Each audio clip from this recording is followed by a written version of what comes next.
UGC यानी university grant commission, नाम तो सुना ही होगा। टैगलाइन भी जान ही लीजिए, ज्ञान विज्ञान विमुक्त, यानी ज्ञान विज्ञान से विमुक्त हो जाओ और जाति पर बात करो। अब आपको लग रहा होगा कि मेरा ये ट्रांसलेशन गलत है। शायद नहीं। सोचिए, एक छात्र जो बड़े सपने लेकर यूनिवर्सिटी आता है, मैं देश का अगला नेता बनूंगा, आईएएस वाईएएस की तैयारी करूंगा, देश के मुद्दों को मुखरता से रखूंगा, और सोचे भी क्यों ना, काम ही यही है। छात्र देश का भविष्य होता है। पढ़ेगा इंडिया, तभी तो बढ़ेगा इंडिया।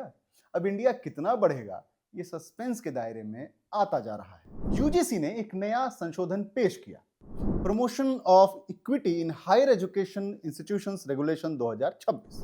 इस पर बवाल मच गया। अब ये बवाल क्या है? छात्रों के भविष्य से सच में खिलवाड़ हो रहा है या सब चंगासी? सामान्य को एकदम सामान्य मान लिया गया है, जिंदगी बर्बाद करने को शान मान लिया गया है। एक कहानी सुनाता हूं। एक लड़के ने सोचा था कि, खैर छोड़ो, एक डिबेट में जीत रहा था वो, तो उसके खिलाफ केस हो गया। अब जेल में न्याय पा रहा है। केस करने वाला मौज में सरकारी नौकरी पा रहा है। छोड़ो यार वो सब, तुम हमारे चैनल को सब्सक्राइब करो और वीडियो शुरू होने से पहले लाइक वाइक कर दो। कमेंट में लिखो यार भाई कब बोलोगे यार, अभी टाइम है, बोलो।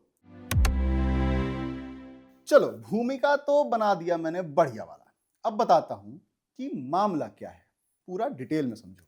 तो हुआ यूं कि यूजीसी ने जनवरी 2026 में जो नए नियम लागू किए, promotion of equity in higher education institutions regulation 2026, बाप रे, पूरा जवान लड़खड़ा गया। गजब भारी भरकम नियम है भाई। यूजीसी के हिसाब से इस नियम का मकसद जातिगत और किसी भी तरह के भेदभाव को रोकना और हर स्टूडेंट को सुरक्षित सम्मानजनक वातावरण देना बताया गया है।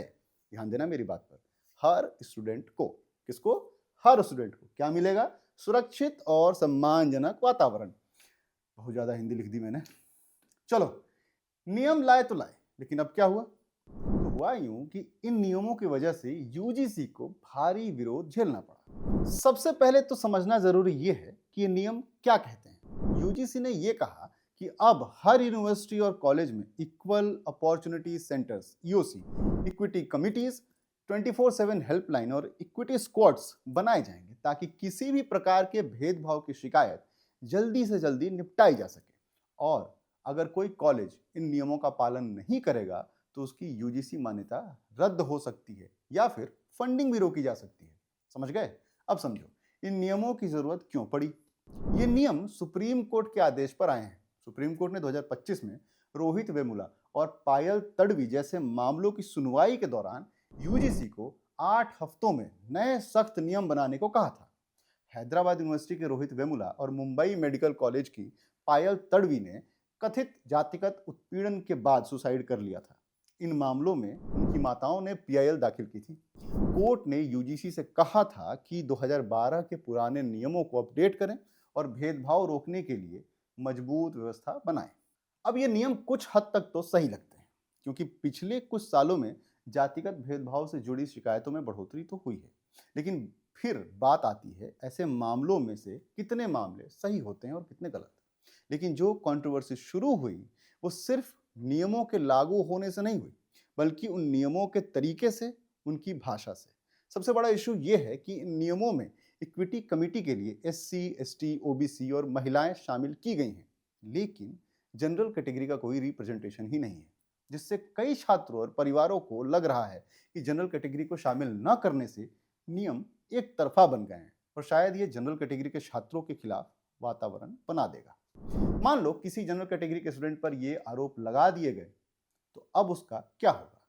क्या हो वो आरोप झूठा हो और जनरल कैटेगरी का स्टूडेंट उसे झूठा साबित ना कर पाए, उसकी लाइफ तो चौपट हो गई। कौन जवाबदेह होगा इसका? क्योंकि इक्विटी कमिटी में तो कोई जनरल कैटेगरी का रिप्रेजेंटेटिव है ही नहीं, तो उसकी सुनेगा कौन भाई? आज सोशल मीडिया पर यूजीसी रोलबैक और शेम ऑन यूजीसी जैसे हैशटैग ट्रेंड कर रहे हैं और कई स्टूडेंट्स बोल रहे हैं कि ये नियम कैंपसेस में सर्विलेंस और फियर कल्चर पैदा करेगा। इक्विटी स्क्वाड्स की बात सुनते ही कुछ लोग ये कहने लगे हैं कि अब तो साधारण विवाद भी भेदभाव की शिकायत में बदल दिया जाएगा, जिससे कैंपसेस का माहौल एकेडमिक डिस्कशन की जगह लीगल टेंशन से भर जाएगा। यहाँ तक कि विरोध अब कैंपसेस से बाहर निकलकर राजनीतिक और प्रशासनिक स्तरों तक पहुंच गया है। बरेली के सिटी मजिस्ट्रेट अलंकार अग्निहोत्री ने अपने पद से इस्तीफा दे दिया और इन नियमों को काला कानून बताया। ये टिप्पणी करते हुए कि ये नियम देश में सामाजिक तनाव को और बढ़ा सकते हैं। पिछले कुछ दिनों में छात्रों ने इसके खिलाफ खूब प्रोटेस्ट किए। उनका कहना है कि एकेडमिक फ्रीडम और प्रिंसिपल्स ऑफ इक्वालिटी के खिलाफ है और इससे कैंपसेस में पोलराइजेशन बढ़ सकता है।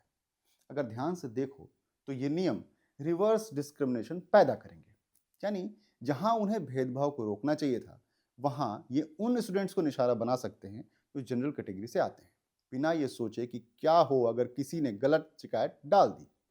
ऐसा कुछ लगता है कि ये नियम इक्वल अपॉर्चुनिटी से ज़्यादा डिफरेंशियल स्क्रूटनी की तरफ बढ़ रहे हैं। कई लोगों का कहना है इस नियम की जो भाषा है वो बहुत फैली हुई सी है।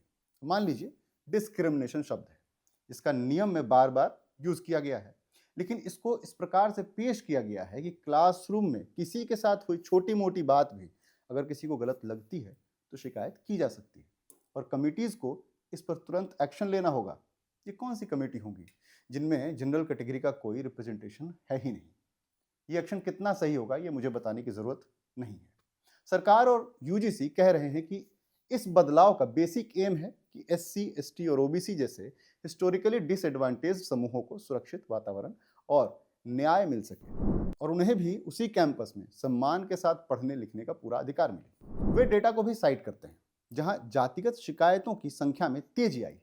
रिपोर्ट के मुताबिक उच्च शिक्षण संस्थानों में जाति आधारित भेदभाव की शिकायतें 2017-18 में 173 थी, जो 23-24 में बढ़कर 378 हो गई, यानी 5 साल में इनमें 118% की बढ़ोतरी हुई। ये आंकड़े यूजीसी के अपने डेटा से है जो पार्लियामेंट कमेटी और सुप्रीम कोर्ट को दिए गए थे। शिकायतों में 90% से ज्यादा का निपटारा हुआ, लेकिन पेंडिंग केसेस भी बढ़े।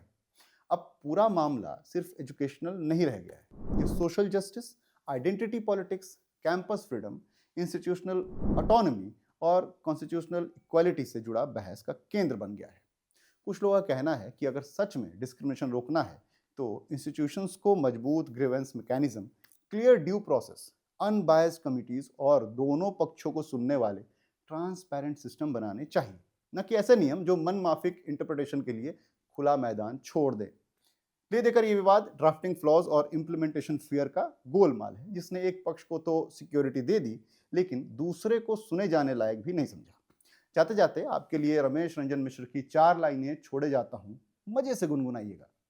चाहे तिल लो या ताड़ लो राजा, राई लो या पहाड़ लो राजा, मैं अभागा सवर्ण हूं, मेरा रोआ रोआ उखाड़ लो राजा।